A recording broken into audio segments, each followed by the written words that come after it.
E aí galerinha do sexto ano, beleza? Aqui é o professor Adilson falando e hoje nós continuamos o nosso assunto sobre cartografia, porém hoje a gente vai estar direcionado apenas para um tipo de mapas, que são os mapas de relevo, certo? Como são representados os relevos nos mapas? Lembrando que a gente está falando já há algum tempo, né, que os mapas são uma representação plana da superfície terrestre e o relevo ele tem várias características de altitudes diferentes. Então a gente sabe que existem lugares mais altos, lugares mais baixos, e como que eu faço para representar isso num papel que não tem essa função tridimensional? Então nós vamos ver hoje várias formas de representar o relevo através de técnicas da cartografia que já existem e que são bastante utilizadas.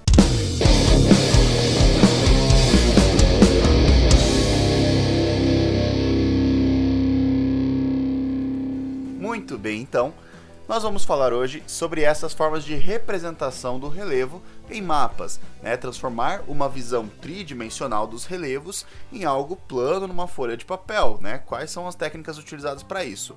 Então vamos lá. A primeira de todas, e que eu considero uma das mais bacanas, né, que é bem legal de interpretar, é a curva de nível.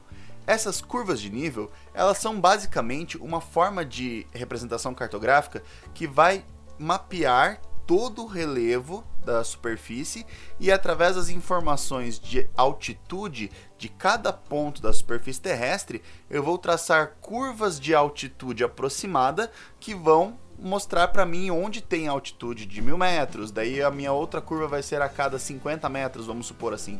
Então de 50 em 50 metros eu vou ter uma curva diferente, dependendo da quantidade de altitude que eu tiver naquele lugar, certo? Vocês podem ver esse exemplo na página 65 de vocês. Então eu também vou mostrar aqui, ó, nessa imagem, né, uma demonstração de uma curva de nível. Então é possível ver que nessas curvas de nível, à medida que o relevo vai mudando de altitude, eu tenho mais ou menos curvas que são demonstradas nesse mapa. Uma região de grande altitude, de diferença de altitude, uma altitude muito elevada para uma altitude muito baixa, eu vou ter muitas curvas próximas uma da outra, num relevo mais íngreme, certo? Agora, num relevo mais tranquilo ali, mais plano, eu vou perceber que essas curvas estarão mais afastadas uma da outra. Então, quando o relevo é íngreme, eu tenho um ganho de altitude muito alto, né, de uma superfície para outra, então eu vou ter muitas curvas num lugar só. E à medida que ele é plano, que ele se estende pelo território, eu vou ter curvas bem distantes uma da outra, como este exemplo que a gente pode ver aqui. Beleza? Essas são as curvas de nível, uma das formas de representar o relevo num mapa plano. Outra característica que a gente pode utilizar também seria uma escala de cores. Eu posso utilizar diferentes cores para representar diferentes altitudes.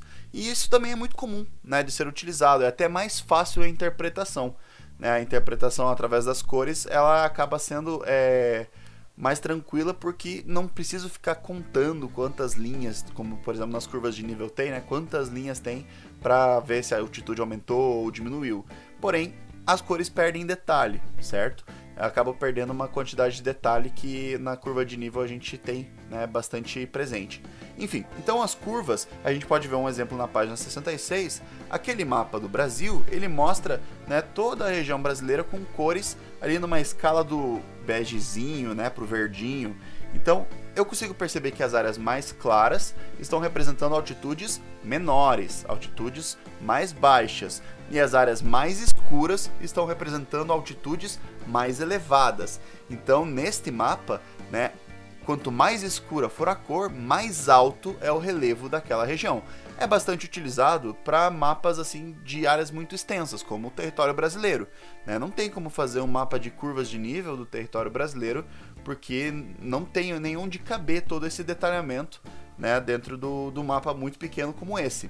Então acaba que as cores são uma visão mais resumida, né, do relevo brasileiro, o que mostra que em grandes extensões territoriais as cores são mais eficientes para mostrar o tipo de relevo, certo? Outra forma de representação do relevo que é possível também é o de perfil topográfico, né? Perfil topográfico que tem esse formatinho aqui. Esse perfil topográfico, ele é bem legal porque ele é mais ou menos uma conversão de uma curva de nível, certo? Então eu consigo pegar um mapa de curvas de nível e a partir do momento que eu traço uma reta neste mapa, através de todas as curvinhas que cruzam esta minha reta, eu posso traçar um perfil topográfico e mostrar qual que é a silhueta daquele relevo, daquela montanha, certo? De acordo com a linha que eu tracei. Vocês podem ver um exemplo disso na página 67, né?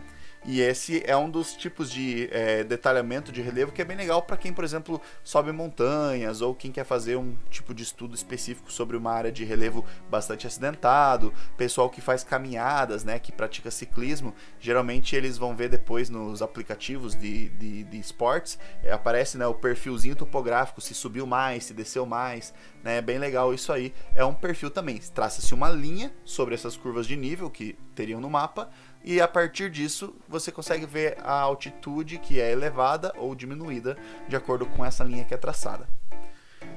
E por último, que também é importante para ver alguns aspectos bem específicos e locais, que seria o bloco diagrama, né? O bloco diagrama tem esse formato e, como o próprio nome já diz, ele é um bloco, né? Como se eu tivesse escavado ali uma superfície da Terra, um pedaço da superfície, e retirado ela para a observação, né? Geralmente os blocos diagrama são tridimensionais, né? Eles mostram pra gente um fenômeno tridimensional, pode ser do relevo, pode ser do interior da Terra, né, da crosta terrestre, pode ser de água, pode ser de muitas coisas. Então o bloco diagrama para os relevos, ele é uma forma bem legal de entender, por exemplo, a formação de uma grande erosão, né, de um fiord, que é uma forma de erosão bem grande que acontece nas regiões com geleiras, etc.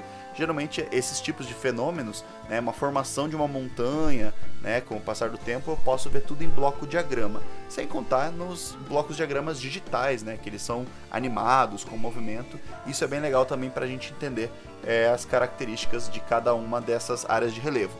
Então nós falamos sobre, foram 4, né, formas de representação do relevo: os blocos diagramas, né, o perfil topográfico, as cores e as curvas de nível. Então esses são os principais mecanismos da cartografia para representar os relevos, beleza? Então na nossa próxima aula a gente vai fazer a atividadezinha, né, que nós temos lá que complementar a atividade lá da página 70, né, que vocês já fizeram algumas, se eu não me engano, né, sobre dessa página. E daí nós vamos concluir esse assunto e mais para a semana que vem nós começamos na aula interativa um assunto novo. Beleza, galera? Então, espero que vocês tenham entendido tudo certinho nessa aula. Qualquer dúvida, deixe nos comentários, tanto aqui no YouTube como no nosso Google Sala de Aula. E estamos aí. Falou, galera!